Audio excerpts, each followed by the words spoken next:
Hello বন্ধুরা, আমি মহুয়া আবার চলে এসেছি একটা ব্লগ নিয়ে। আশা করছি তোমাদের ভালো লাগবে।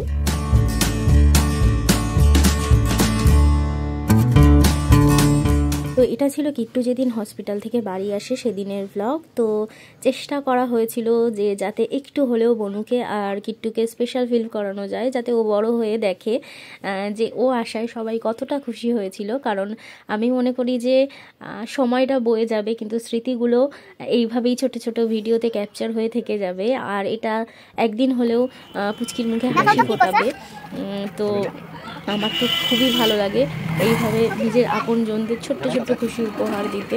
তোমাদের কেমন লাগে অবশ্যই জানিও। আমি জানি অনেকেই এটা পছন্দ করে না, কিন্তু আমার ভালো লাগে, কারণ আমি মনে করি খুব ছোট ছোট খুশি দিয়ে আপনজনদের স্পেশাল ফিল করানো যায় আর অনেক ভালো রাখা যায়, আর পরিবার নিয়ে অনেক আনন্দে থাকা যায়। তো কিট্টু এসে গেছিলো হসপিটাল থেকে, গাড়ি করে নামছিল, এই যে ওর দিদুন ওকে নামাচ্ছিল, আর এই যে আমার বুল্লু।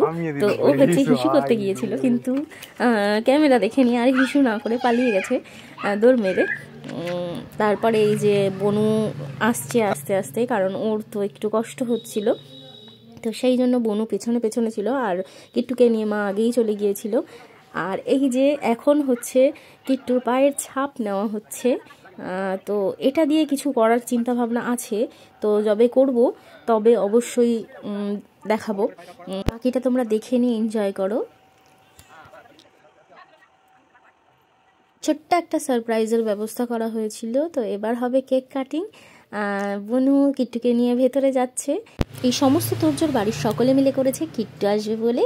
তো বাকি ধামাকা তোমরা সবাই এনজয় করতে থাকো, আর তোমরা সকলে ওকে আশীর্বাদ করো যেন জীবনে অনেক ভালো মানুষ হতে পারে আর অনেক বড় মানুষ হতে পারে। Welcome home, welcome home. কাট রে তুই কেটে দে, নাহলে কুচু কেটে দিবে। তুমি ধরো এই যে এই জন্য কাটা হচ্ছে।